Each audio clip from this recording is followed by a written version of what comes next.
Hi குட்டீஸ், இன்றைக்கி நம்ம பார்க்க போகிறது 4ஆம் வகுப்பு 6வது லெசன் முயல் அரசன். இந்த கதையை நம்ம ஷார்ட்டாக பார்ப்போம். இப்போ இந்த காட்டில் ஒரு முயல் வாழ்ந்துட்டு இருந்தது. ஒரு விவசாயியோட தோட்டத்துலேருந்து எல்லா விளையிற கேரட்டு காய்கறிகள் எல்லாத்தையுமே அந்த முயல் சாப்பிட்டு வந்திருந்தது. அப்போ அதுக்கு ஒரு பயம் இருந்தது. என்னன்னு பார்த்தீங்கன்னா, அந்த காட்டில் ஒரு புலி ஒன்று இருந்தது.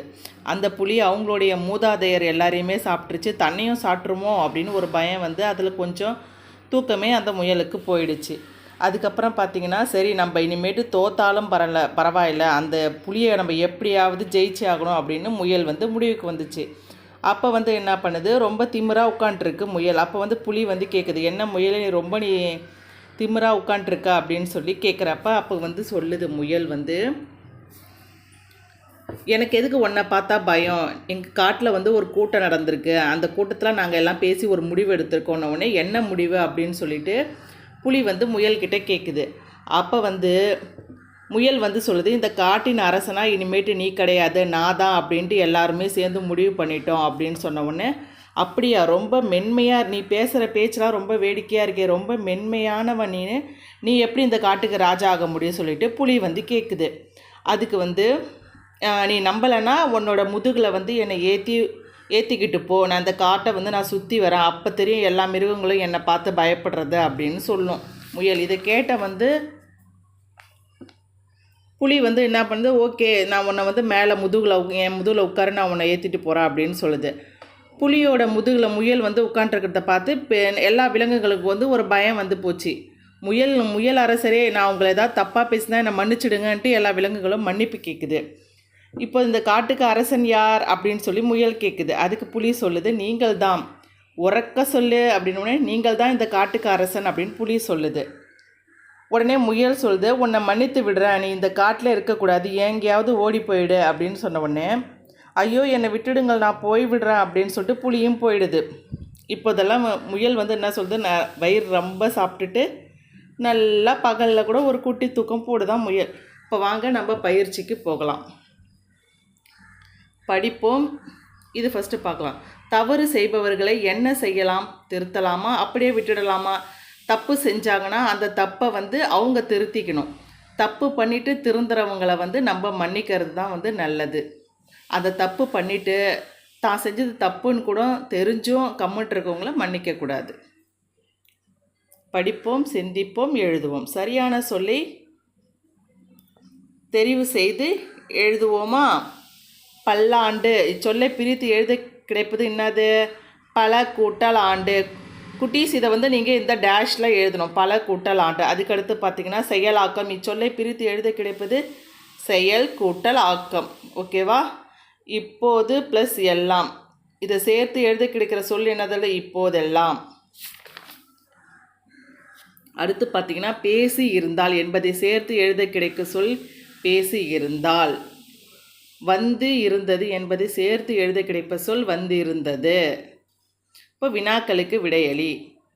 முயலின் கவலைக்கு காரணம் என்ன? அதை நம்ம எழுதுவோமா?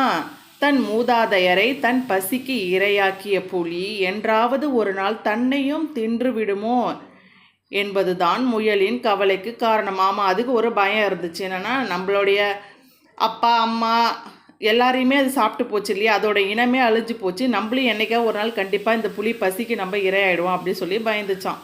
விலங்குகளின் கூட்டத்தில் என்ன முடிவு எடுக்கப்பட்டதாக முயல் கூறியது? முயல் புலியிடம், நீ இந்த காட்டின் அரசனாக இனிமேல் நீடிக்கக்கூடாது என்று எல்லா விலங்குகளும் ஒரே மனதாக தீர்மானம் நிறைவேற்றின என்று கூறியது. முயல்தான் அரசன் என்பதை மெய்ப்பிக்க புலியை என்ன செய்ய கூறியது? முயல்தான் அரசன் என்பதை நிரூபிக்க புலியிடம் தன்னை முதுகில் ஏற்றி கொண்டு போக சொன்னது. புலியை மன்னித்து விட்டுவிட முயல் கூறிய கட்டுப்பாடு என்ன? புலியை மன்னித்து விட்டுவிட முயல், உன்னை மன்னித்து விடுகிறேன், நீ இந்த காட்டிலேயே இருக்கக்கூடாது, எங்கேயாவது ஓடிப்போய் விடு என்று நிபந்தனையை போட்டது. அடுத்து, விலங்குகள் உண்மையில் எதை கண்டு அஞ்சின? விலங்குகள் உண்மையில் புலியை கண்டுதான் அஞ்சின, புலியை கண்டு அஞ்சின. அடுத்து பார்க்கலாம். எதிர்ச்சொல்லால் சொற்றொடரை நிறைவு செய்க. இப்போ இங்கே கொடுத்துருக்காங்க பாருங்கள், பழைய, கவலை, மெதுவாக, தொடக்கம், தாழ்ந்த, பொய். ஓகேவா? இதில் எதுக்கு வந்து பொருத்தமான சொல்ல அதை எடுத்தணும். பருவமழை பெய்ததால் மக்கள் மகிழ்ச்சி அடைவர். பெய்யாவிட்டால் என்ன பண்ணுவாங்க? கவலையை தான் படுவாங்க. கவலை அடைவர். எப்பொழுதும் உண்மை பேச வேண்டும். பொய் பேசுவதை தவிர்க்க வேண்டும். இந்த இடத்துல பொய். தோல்வி என்பது முடிவு அல்ல, வெற்றியின் தொடக்கம். கணினி மூலம் கல்வி கற்பது புதிய முறை. கரும்பலகை மூலம் கல்வி கற்றது பழைய முறை. அப்போல்லாம் வந்து நம்ம வந்து என்ன பண்ணுவோம்? ஸ்லேட்டில் தான் எழுதுவோம். இப்போ வந்து கம்ப்யூட்டர் வந்து போச்சு இல்லையா? பிறருக்கு கொடுத்து உதவும் உயர்ந்த குணம். பிறர் பொருளை திருடுவது தாழ்ந்த குணம். மருத்துவமனையில் சத்தமாக பேசாமல் மெதுவாக பேச வேண்டும். மருத்துவமனையில் எப்படி பேசக்கூடாது? சத்தமாக பேசக்கூடாது, மெதுவாக பேசணும். சரி தவறு என சரியான விடையறுக. புலி முயலின் முன்னோரை கொன்று தின்று விட்டது. ஆமாம், சரி. முயல் புலிக்கு கரும்பு கொடுத்தது. கரும்புலாம் எதுவும் கொடுக்கல, தவறு. விலங்குகளின் கூட்டம் நடந்தபோது புலி தூங்கி கொண்டிருந்தது. இல்லை, அது போய் என்ன பண்ணுச்சு? காட்டில் மற்ற மிருகங்களை வேட்டையாடின்னு இருந்தது. முயல் புலியிடம் காட்டில் உள்ள விலங்குகள் எல்லாம் தன்னை கண்டு அஞ்சுவதாக கூறியது. ஆமாம், அப்படி தான் போய் சொல்லிச்சு புலிக்கிட்ட. முயல் புலியை காட்டிலிருந்து ஆட்சி செய்ய வேண்டும் என கூறியது. இல்லை, அந்த காட்டை விட்டு ஓடி போயிடுன்னு கூறிச்சு.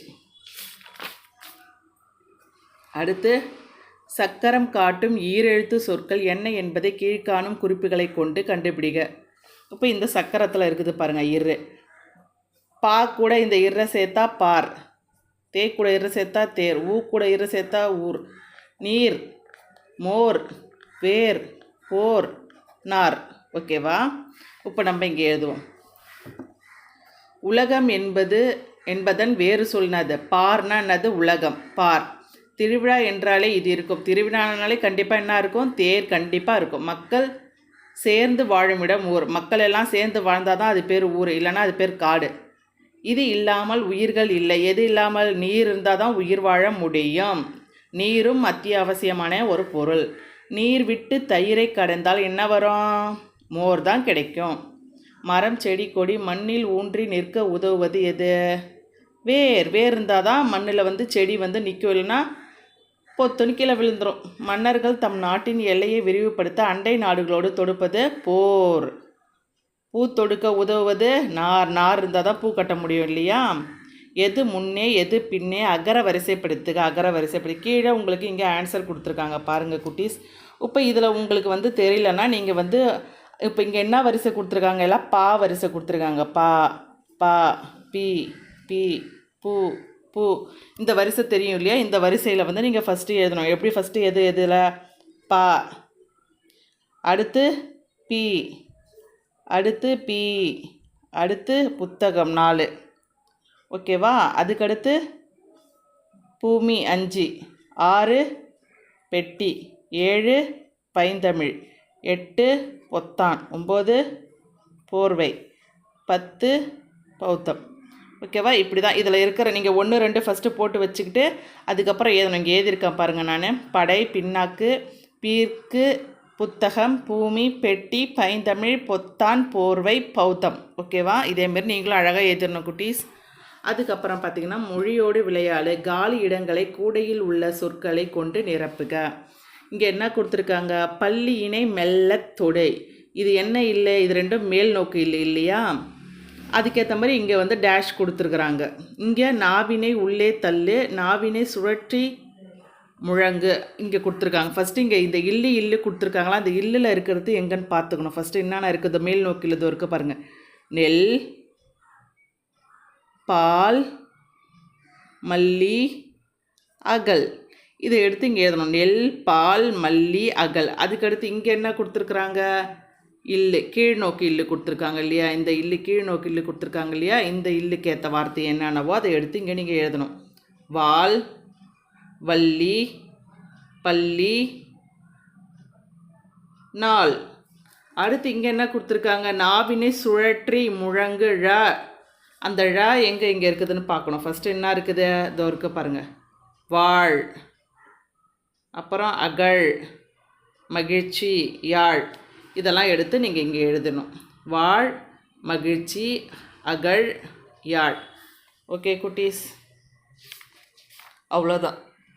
இது வரைக்கும் நம்ம சேனலை சப்ஸ்கிரைப் பண்ணாதவங்க சப்ஸ்கிரைப் பண்ணி நம்ம வீடியோ தொடர்ந்து பாருங்கள் குட்டீஸ். லைக் கொடுங்க சேனலுக்கு. நம்ம தொடர்ந்து இதே மாதிரி யூஸ்ஃபுல்லான வீடியோஸ் வரும். தேங்க்யூ.